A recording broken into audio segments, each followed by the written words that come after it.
Bismillahirrahmanirrahim. Assalamu alaikum, dear students. Welcome back to another lecture of deformation of solids. बच्चों, आज हम एक बहुत ही इम्पोर्टेंट टॉपिक जो कि पेपर पॉइंट ऑफ व्यू से भी बहुत इम्पोर्टेंट है, उसको डिस्कस करने जा रहे हैं। Stress strain curves. ये स्ट्रेस स्ट्रेन कर्व्स जितना ये दिखने में वियर्ड सा टॉपिक लगता है, इतना ये अंदर से है नहीं। यानी ये बाहर से दिखने में आपको कड़वा ज़रूर लग रहा है, लेकिन ये अंदर से बहुत ही ज़्यादा मीठा टॉपिक है। इसको मैं एक एक नुक्ता करके आपको समझाऊंगा ताकि आपके तमाम कंसेप्ट्स भी क्लियर हो सकें। और पेपर में कैसे लिखना है, चूँकि बुक पे अगर आप देखेंगे कोई हेडिंग मौजूद नहीं है, तो पूरे टॉपिक को मैंने एक प्रॉपर हेडिंग में डिवाइड कर लिया है ताकि आप लोगों को इस टॉपिक को समझने में, इसको तैयार करने में और पेपर में लिखने में आसानी रहे। तो आइए देखते हैं कि इस टॉपिक में हमारे लिए क्या कुछ है सीखने को। वीडियो को पूरा देखिएगा, एक एक नुक्ता, ताकि आपको समझ आए, कहीं से भी स्किप मत कीजिएगा। स्टार्ट करते हैं जी आज का लेक्चर। बच्चों, सबसे पहले तो देखें कि स्ट्रेस स्ट्रेन कर्व्स। स्ट्रेस क्या होता है डिटेल से यूनिट 3 में बता के आ चुका हूँ। स्ट्रेन क्या होता है वो भी हम डिटेल से लेक्चर 3 में जो है वो हम डिस्कस कर चुके हैं। बच्चों, सिंपल सी बात कि स्ट्रेस की वैल्यूज़ और किसी भी मटेरियल के लिए स्ट्रेन की वैल्यूज़ के दरमियान अगर हम ग्राफ ड्रा करें, तो ग्राफ ड्रा करने से जो हमें कर्व मिलती है उसी को हम बोलते हैं ये स्ट्रेस स्ट्रेन कर्व है। जैसे आपने वेलोसिटी टाइम ग्राफ पढ़ा है या डिस्प्लेसमेंट टाइम ग्राफ पढ़ा है, इसी तरह से स्ट्रेस और स्ट्रेन के दरमियान जो ग्राफ होता है उसको हम क्या बोलते हैं, स्ट्रेस स्ट्रेन कर्व। यानी स्ट्रेस और स्ट्रेन के दरमियान ग्राफ ड्रा करने से हमें जो कर्व मिलती है उसको हम क्या बोलते हैं, स्ट्रेस स्ट्रेन कर्व। होप्स हो कि ये बात आपको सिंपल से समझ आ गई होगी। बच्चों, इस स्ट्रेस और स्ट्रेन के दरमियान ग्राफ ड्रा करने का क्या मकसद होता है, यानी क्या पर्पस है स्ट्रेस स्ट्रेन कर्व्स किसी भी मटेरियल के लिए स्ट्रेस और स्ट्रेन के दरमियान ग्राफ ड्रा करके एक कर्व बनाने का क्या मकसद होता है, क्या पर्पस है। बच्चों, स्ट्रेस स्ट्रेन कर्व्स का जो बेसिक मकसद होता है वो ये है कि हम इस चीज़ को समझ सकें कि हमारे पास उस किसी भी खास किसी भी जनरल से मटेरियल के ऊपर, सॉलिड मटेरियल के ऊपर जब हम फोर्स अप्लाई करेंगे, जब हम स्ट्रेस अप्लाई करेंगे, तो कितना वो स्ट्रेन बर्दाश्त कर सकता है। यानी अप्लाइड स्ट्रेस के नतीजे में वो कैसे बिहेव करेगा। जैसे मैं आपको एक मिसाल दूं, आपसे मैं एक क्वेश्चन पूछूं कि आपके पास एक प्लास्टिक का टुकड़ा है और एक शीशे का टुकड़ा है। दोनों पे अगर आप स्ट्रेस अप्लाई करें तो एकदम से कौन सी चीज़ टूट जाएगी। आप कहेंगे सर, प्लास्टिक जो है वो पहले हल्की फुल्की बेंड होगी, उसके बाद जाके कहेंगे कि टूटी तो टूटेगी। लेकिन शीशा जो है ना, उसको आप दरमियान से जो ही पतली सी सलाख को आप शीशे की थोड़ा सा भी बेंड करेंगे, फ़ौरन टूट जाएगी। इसका मतलब दोनों मटेरियल्स में, जो सॉलिड मटेरियल्स हैं उसमें स्ट्रेस बर्दाश्त करने की जो सलाहियत है वो दोनों में डिफरेंट है। अप्लाइड स्ट्रेस के नतीजे में दोनों डिफरेंट तरह से बिहेव कर रहे हैं। तो स्ट्रेस स्ट्रेन कर्व का मकसद यही है ताकि हम लोग ये जान सकें कि अप्लाइड स्ट्रेस के नतीजे में मटेरियल किस तरह से बिहेव करते हैं। बात समझ में आ गई। एक दूसरी बात, अब हमने कहा कि मटेरियल के लिए हमने स्ट्रेस और स्ट्रेन के दरमियान ग्राफ ड्रा करना है, तो ऑब्वियसली आपको स्ट्रेस की वैल्यूज़ भी चाहिए, आपको स्ट्रेन की वैल्यूज़ भी चाहिए। कहाँ से आएंगी आपके पास स्ट्रेस की वैल्यूज़ और कहाँ से आएंगी आपके पास स्ट्रेन की वैल्यूज़। बच्चों, सिंपल सी बात कि जिस भी मटेरियल के लिए मैंने स्ट्रेस और स्ट्रेन के दरमियान ग्राफ ड्रा करना होता है, उस मटेरियल को हम लोग रख लेते हैं एक मशीन में। वो मशीन उसके ऊपर जो है वो स्ट्रेस अप्लाई करती है, जिसके नतीजे में उसमें स्ट्रेन प्रोड्यूस होता है। उस मशीन की जो डिस्प्ले होती है, उस डिस्प्ले में आपको स्ट्रेस की वैल्यूज़ भी डिस्प्ले हो जाती हैं, स्ट्रेन की वैल्यूज़ भी डिस्प्ले हो जाती हैं। आप लोग रख लें स्ट्रेस को वाई एक्सिस पे, स्ट्रेन को रख लें एक्स एक्सिस पे, तो आपके पास जो स्ट्रेस और स्ट्रेन के दरमियान ग्राफ ड्रा करने से ये जो कर्व मिलेगी आपको, इसी को हम क्या बोलते हैं जी, स्ट्रेस स्ट्रेन कर्व। स्ट्रेस को आपने रखना है वाई एक्सिस पे और स्ट्रेन को आपने रखना है एक्स एक्सिस पर। नाउ हम अब कुछ इंपॉर्टेंट और हाइलाइटेड फीचर्स बात कर लेते हैं कि क्या की पॉइंट्स हैं इस स्ट्रेस स्ट्रेन कर्व्स के, इसमें क्या खास बातें आ रही हैं। इसको जो है वो हम डिस्कस करते हैं। बिल्कुल आसान सी बातें हैं स्टूडेंट्स, वन बाय वन करके डिस्कस करते हैं। देखें जी, ये जो कर्व है आपके पास, ये स्टार्ट हो रही है यहाँ ओरिजिन से। ओरिजिन से स्टार्ट हो रही है ये कर्व, ऐसे जाते हुए इस पॉइंट ओ तक, ई तक चली जाती है। ओ से स्टार्ट होती है और ई तक जाती है। आप लोग देख रहे हैं कि सारी की सारी कर्व एक जैसी नहीं है, ये एक नॉन यूनिफॉर्म सी कर्व आपको मिलती है। इसलिए मैं इसको जो है वो डिफरेंट पॉइंट्स में डिवाइड कर लेता हूँ, डिफरेंट रीजन्स में डिवाइड कर लेता हूँ। ओ से, ओ के बाद में पहला पॉइंट ले लेता हूँ यहाँ पे ए, इस पे मैं ले लेता हूँ यहाँ पे बी, फिर सी, डी और यूँ यहाँ पे ई। बच्चों, अब हमने इस पूरी कर्व के जो है वो कितने हिस्से बना लिए हैं, डिफरेंट हिस्से बना लिए हैं। एक हिस्सा हमने बना लिया है ओ से ए तक, एक हमने बना लिया है जी ए से लेकर आगे बी तक, या ए से लेकर आगे सी तक, फिर इसी तरह से बी से लेकर डी तक का रीजन है, या सी से डी तक का रीजन कह दें, और एक आपके पास है डी से लेकर ई तक का रीजन। अब ये जितने भी हमने रीजन्स बनाए ना, ये जो दरमियान में ओ से ए आ गया, ए से सी आ गया, सी से डी आ गया, डी से ई आ गया, इस हर एक रीजन की अपनी अपनी एक ख़ास बात है। इसी को हमने बेसिकली अंडरस्टैंड करना है। तो फर्स्ट ऑफ ऑल हम लोग देखते हैं रीजन ओ से लेकर ए तक। ये जो आगे मैंने लिखा है ना इलास्टिक रीजन, इसको फ़िलहाल सरप्राइज़ रखें इस बात को कि ये इलास्टिक रीजन कैसे है। बच्चों, ओ से लेकर ए तक जो आपके पास ग्राफ की लाइन आ रही है, इसको गौर से देखें तो ये आपके पास एक स्ट्रेट लाइन आ रही है। स्ट्रेस और स्ट्रेन के दरमियान जब हम ये ग्राफ ड्रा करते हैं, तो ओ से लेकर ए तक जो लाइन है ये आपके पास एक स्ट्रेट लाइन रहती है, जो कि ये चीज़ रिप्रेजेंट करती है कि स्ट्रेस और स्ट्रेन डायरेक्टली प्रोपोर्शनल है। क्योंकि जब भी दो क्वांटिटीज़ डायरेक्टली प्रोपोर्शनल हों, उनके दरमियान आप जब ग्राफ ड्रा करते हैं ना, तो वो ग्राफ आपके पास एक स्ट्रेट लाइन आती है। तो ओ से लेकर ए तक की जो लाइन है ये एक स्ट्रेट लाइन है, जो कि ये रिप्रेजेंट कर रही है कि इस रीजन के अंदर अंदर, यानी ओ से लेकर ए तक का जो रीजन है, इसको मैं थोड़ा सा जूम इन कर लेता हूँ।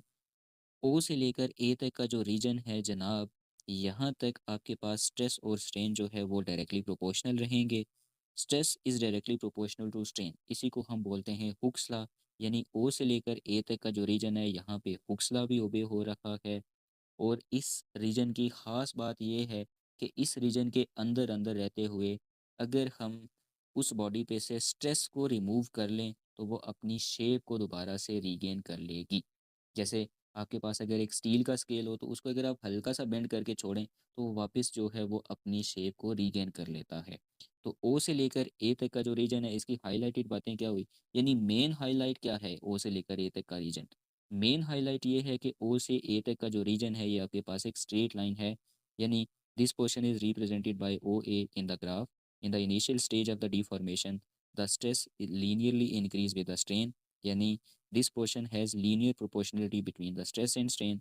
इसमें हुक्स लॉ ओबे होता है। इन दिस रीजन अगर हम अप्लाइड स्ट्रेस को रिमूव कर लें, तो बॉडी अपनी शेप को जो है ओरिजिनल शेप को रीगेन कर लेगी। यही जो अपनी शेप को रीगेन करने की प्रॉपर्टी है, इसी को हम क्या कहते हैं, इलास्टिसिटी। बच्चों, हर एक रीजन में एक ख़ास पॉइंट जो आता जा रहा है, हमने इसको पेपर पॉइंट ऑफ व्यू के हवाले से भी याद रखना है, एमसीक्यू के हवाले से भी याद रखना है। तो हमारी जो कर्व है ये स्टार्ट हो रही है ओ से, अभी जो रीजन है वो हमारा ए पे एंड हो रहा है। ये ए वाला वो नुक्ता है, वो पॉइंट है जहाँ तक स्ट्रेस और स्ट्रेन के दरमियान एक लीनियर रिलेशन मेंटेन रहता है। देयरफॉर हम पॉइंट ए को कहते हैं कि ये हमारा प्रोपोर्शनल लिमिट है, या प्रोपोर्शनल पॉइंट है। यानी पॉइंट ए तक स्ट्रेस और स्ट्रेन के दरमियान जो लीनियर प्रोपोर्शनलिटी है ये बरकरार रहेगी। और इस पॉइंट ए तक जो हम स्ट्रेस अप्लाई कर रहे हैं, जिस स्ट्रेस के नतीजे में स्ट्रेस और स्ट्रेन डायरेक्टली प्रोपोर्शनल हैं, इस पॉइंट ए तक लगने वाला जो स्ट्रेस है इसको हम प्रोपोर्शनल स्ट्रेस कहते हैं, जिसको हम डेल्टा पी से रिप्रेजेंट करते हैं। तो होप सो ये बात आपको समझ में आ गई होगी कि ओ से लेकर ए तक का region, stress is directly proportional to strain, Hooke's law is obeyed, body will regain its shape. Point A को हम कहेंगे ये हमारा प्रोपोर्शनल लिमिट है, और इस पे लगने वाले स्ट्रेस को हम कहेंगे ये हमारा प्रोपोर्शनल स्ट्रेस है। Now we discuss the region A to B. अब हम कौन से रीजन को डिस्कस करते हैं जी, रीजन ए से लेकर बी तक को। अभी यहाँ पे दरमियान में जो बातें लिखी हुई हैं ना, इसको मैं बाद में डिस्कस करता हूँ। मैं पहले जनरल सी आपको जो है वो ग्राफ से बात बताता हूँ। गौर से देखें, क्या ए से लेकर बी तक का जो रीजन है ये आपके पास एक स्ट्रेट लाइन है? आपका आंसर होगा सर नहीं। ए से लेकर बी तक का रीजन स्ट्रेट लाइन नहीं है। या इवन अगर आप बी से थोड़ा सा आगे चले जाएं सी तक भी, तो आप देख रहे हैं कि ए से बी और बी से सी तक की जो कर्व है, या इवन ए से जो ही हम आगे जाएंगे ना, तो कहीं पे भी हमें स्ट्रेट लाइन नहीं मिल रही। क्योंकि अभी हम स्पेसिफिकली डिस्कस कर रहे हैं कौन सा रीजन, ए से बी तक। तो यहाँ पे हमें क्लियरली जो ग्राफ है या जो कर्व है, इसको देख के ये पता चल रहा है कि ए से लेकर बी तक हमारे पास जो कर्व है वो लीनियर नहीं है, यानी एक स्ट्रेट लाइन नहीं है। तो देयरफॉर ए से लेकर बी तक का जो रीजन है, यहाँ पे स्ट्रेस और स्ट्रेन डायरेक्टली प्रोपोर्शनल नहीं होंगे। जब स्ट्रेस और स्ट्रेन डायरेक्टली प्रोपोर्शनल नहीं है, तो इसका मतलब इस रीजन में हुक्स लॉ भी ओबे नहीं हो रहा है।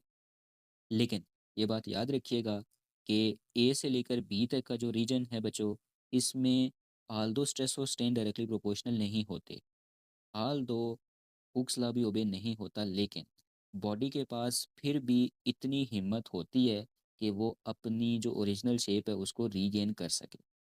बात समझ में आ रही है? बॉडी के पास अभी भी ये सलाहियत मौजूद है कि वो ए से लेकर बी तक के रीजन में रहते हुए अपनी, अगर एक्सटर्नल स्ट्रेस को हम हटा देंगे यानी स्ट्रेस की वैल्यू अगर ज़ीरो कर देंगे तो जो स्ट्रेन है, यानी अगर हम स्ट्रेस को हटा देंगे तो जो हमारे पास स्ट्रेन है वो भी क्या हो जाएगा, वो भी हमारे पास ज़ीरो हो जाएगा। ठीक है, यानी बॉडी अपनी शेप को रीगेन कर लेगी। तो क्या हाईलाइटेड फीचर्स हैं जी इसके, यहाँ से स्टडी कर लेते हैं कि after crossing the point A the region is shown by the line A and B in the graph. Straight line proportionality between the stress and strain ends. Hooke's law is not obeyed. If the stress is removed, the body will regain its shape. The portion OB where the body has ability to regain its shape is called elastic region. बच्चों अब यहाँ पे मैं ये बात आपको बताता हूँ कि देखें, ओ से लेकर ए तक का भी जो रीजन था ना, यहाँ पे भी शेप रीगेन हो रही थी, और ए से लेकर बी तक का भी जो रीजन है यहाँ तक भी आपके पास जो शेप है वो रीगेन हो रही है। तो ये जो आपके पास, अगर मैं बी से नीचे एक लाइन ड्रा कर लूँ, तो ये जो मेरे पास रीजन बन रहा है ये वाला, इसको हम क्या बोलेंगे, ये हमारा कहलाता है इलास्टिक रीजन। बात समझ में आ गई? अच्छा, जैसे मैंने अभी आपको बताया था कि हर एक रीजन में एक ख़ास पॉइंट हमने डिस्कस करना होता है। जैसे पहले वाले में हमने पॉइंट ए की बात की थी कि ए तक हमारे पास जो है वो स्ट्रेस और स्ट्रेन डायरेक्टली प्रोपोर्शनल हैं। जैसा पॉइंट है हमारा प्रोपोर्शनल लिमिट को रिप्रेजेंट करता है। बच्चों याद रखें कि ये जो ए से लेकर बी तक का रीजन है, इसमें ये जो पॉइंट बी वाला रीजन है, या कुछ मटेरियल्स के लिए पॉइंट सी तक की भी बात की जा सकती है। तो पॉइंट ए से लेकर बी तक या समवट सी तक, ये पॉइंट बी और सी, ये वो रीजन्स है ना, कि इन रीजन्स के बाद, क्योंकि हमने क्या कहा कि ए से लेकर बी तक बॉडी अपनी शेप रीगेन कर लेगी, बी का रीजन क्रॉस हो गया या कुछ मटेरियल्स के लिए सी का रीजन क्रॉस हो गया ना, तो इस रीजन के बाद वो बॉडी वापस अप्लाइड स्ट्रेस के रिमूव होने के रिजल्ट में भी वो अपनी शेप को रीगेन नहीं कर सकेगी। तो वो कर्व में वो वाला पॉइंट जहाँ तक बॉडी के पास ये सलाहियत होती है कि वो अपनी शेप को रीगेन कर सके, इस पॉइंट को हम क्या बोलते हैं, इलास्टिक लिमिट, या इसको हम क्या बोलते हैं, यील्ड पॉइंट। बात समझ में आ गई? तो कुछ मटेरियल्स के लिए ये पॉइंट बी तक होगा, कुछ मटेरियल्स के लिए ये सी पॉइंट तक, ये पॉइंट सी तक होगा, यानी लोअर यील्ड पॉइंट। यानी बी और सी दोनों अल्टीमेटली किस चीज़ को रिप्रेजेंट कर रहे हैं, यील्ड पॉइंट को रिप्रेजेंट कर रहे हैं। और इस पॉइंट के ऊपर यहाँ तक लगने वाला वो स्ट्रेस, जिसके रिमूव होने से बॉडी वापस अपनी शेप को रीगेन कर लेगी, इस स्ट्रेस को हम क्या बोलते हैं, यील्ड स्ट्रेस। तो देखें, यही बातें मैंने यहाँ पे लिखी हैं कि यील्ड पॉइंट क्या है, कि वो maximum limit of stress for the elasticity of a material is called yield point. यानी एक सिंपल स्टेटमेंट यहाँ पे लिख दी गई है कि स्ट्रेस की वो मैक्सिमम लिमिट जिसमें मटेरियल में इलास्टिसिटी मौजूद रहेगी, इसको हम क्या बोलते हैं, यील्ड पॉइंट। यानी स्ट्रेस की वो मैक्सिमम वैल्यू वहाँ तक की जहाँ तक कि बॉडी अपनी शेप को वापस रीगेन कर सकती है, उसको हम बोलते हैं यील्ड पॉइंट। और इस पॉइंट पे लगने वाला स्ट्रेस क्या कहलाता है, यील्ड स्ट्रेस। बात समझ में आ गई? इससे आगे हम प्रोसीड करते हैं सी से अगले रीजन डी तक। बच्चों आ जाएं आप किस पे, ग्राफ पे वापस। सी से लेकर डी तक का जो रीजन है, ये याद रखें कि इस रीजन में एक तो बात सिंपल है कि भाई हुक्स लॉ भी ओबे नहीं हो रहा, स्ट्रेस टेन डायरेक्टली प्रोपोर्शनल नहीं है, ये तो अब क्लियर है, अंडरस्टूड है।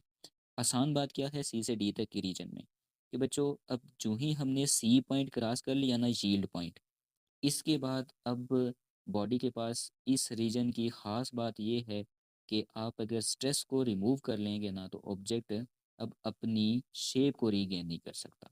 सी से डी तक का जो रीजन है, इसकी ख़ास बात क्या होगी, कि अगर हम अप्लाइड स्ट्रेस को रिमूव कर लें, तो ऑब्जेक्ट के पास जो अपनी शेप को रीगेन करने की प्रॉपर्टी थी ना, उससे वो महरूम हो गया है। वो अब अपनी शेप को रीगेन नहीं कर सकता। तो अभी हमने पढ़ा था कि ऐसे ऑब्जेक्ट्स जो कि अप्लाइड स्ट्रेस के रिमूव करने से अपनी शेप को रीगेन ना कर सकें, उनको हम बोलते हैं प्लास्टिक मटेरियल्स। यानी पॉइंट बी या सी से आगे आपका कौन सा रीजन शुरू हो जाएगा, फिर प्लास्टिक रीजन शुरू हो जाएगा। तो पॉइंट सी से लेकर डी तक हमने क्या मेन बात देखनी है, कि पॉइंट सी से डी तक हमारे पास ऑब्जेक्ट में जो अपनी शेप रीगेन करने की प्रॉपर्टी है, वो उसमें से क्या हो जाती है, वो उसके पास से ख़त्म हो जाती है। इस पॉइंट को जो है वो हम देख लेते हैं कि यहाँ पे क्या मेन बातें लिखी हुई हैं। देखें कि this portion is represented by the portion after the point B and onward if the stress is increase beyond the yield point, यानी बी या सी से अगर हम आगे स्ट्रेस अप्लाई कर लें, उससे स्ट्रेस को बढ़ा दें, तो बॉडी क्या हो जाती है, वो परमानेंटली चेंज आ जाता है बॉडी में, जिसके नतीजे में वो अपनी ओरिजिनल शेप को रिकवर नहीं कर सकती। यानी इवन आपके पास स्ट्रेस जो है वो रिमूव कर भी लिया जाए तो बॉडी के पास वापस अपनी शेप रीगेन करने की प्रॉपर्टी ख़त्म हो जाएगी। यानी स्ट्रेस अगर हम ज़ीरो भी कर लें तो उसमें जो स्ट्रेन यानी डीफॉर्मेशन है वो ज़ीरो नहीं होगा। ये बात कहीं एमसीक्यू में पूछी जा सकती है कि कौन से रीजन में स्ट्रेस अगर ज़ीरो हो तो स्ट्रेन ज़ीरो नहीं होता है, तो याद रखिएगा ये प्लास्टिक रीजन में होता है। ठीक है, मटीरियल की ये जो बिहेवियर है इसको हम क्या बोलते हैं, प्लास्टिसिटी।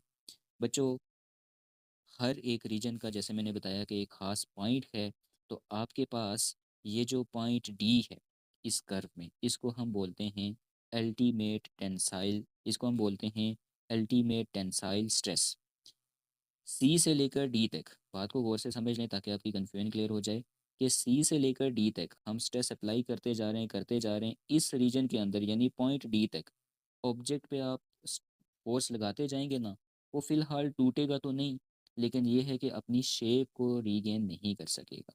लेकिन कब तक, पॉइंट डी तक। पॉइंट डी तक जो है ना वो टूटे बगैर स्ट्रेस को बर्दाश्त कर सकता है, स्ट्रेस से जो है वो विथस्टैंड कर सकता है। तो ये जो डी पॉइंट है, इस डी पॉइंट पे लगने वाला जो स्ट्रेस है उसको हम बोलते हैं यूटीएस, अल्टीमेट टेंसाइल स्ट्रेस या ब्रेकिंग स्ट्रेस। यानी पॉइंट डी के बाद जो है ना, अब अगर आपने मज़ीद स्ट्रेस अप्लाई किया तो वो ऑब्जेक्ट क्या हो जाएगा, वो टूट जाएगा। तो point D is called ultimate tensile stress. यही बात यहाँ पे मैंने लिखी है कि अल्टीमेट टेंसाइल स्ट्रेंथ या अल्टीमेट टेंसाइल स्ट्रेस, जिसको हम डेल्टा यू से रिप्रेजेंट करेंगे कि point D called ultimate tensile strain, यानी वो मैक्सिमम स्ट्रेस जो कि मटेरियल विद स्टैंड कर सकता है बिफोर ब्रेकिंग, उसको हम क्या बोलते हैं, अल्टीमेट टेंसाइल स्ट्रेस या उसकी स्ट्रेंथ। बात समझ में आ गई? तो अब क्लियरली आपको पता चल रहा है कि अगर हमने पॉइंट डी से तजावुज़ कर लिया, जो ही हम पॉइंट डी से आगे जाते जाएंगे ना, अब ये मटेरियल आहिस्ता आहिस्ता टूटना शुरू हो जाएगा और अल्टीमेटली पॉइंट ई पे आके ये सारे का सारा मटेरियल क्या हो जाएगा, वो सॉलिड ऑब्जेक्ट हमारे पास दरमियान से दो टुकड़े हो जाएगा, वो टूट जाएगा। तो ये जो रीजन है आपके पास डी से लेकर ई तक का रीजन, इसको हम पॉइंट ई को बोलते हैं फ्रैक्चर पॉइंट। यानी वो क्या कहता है कि रीजन सी से डी, ये भी आपके पास बेसिकली प्लास्टिक रीजन ही होता है, कि this portion is represented by the portion after the point D, after crossing the point D body will be break, fracture point.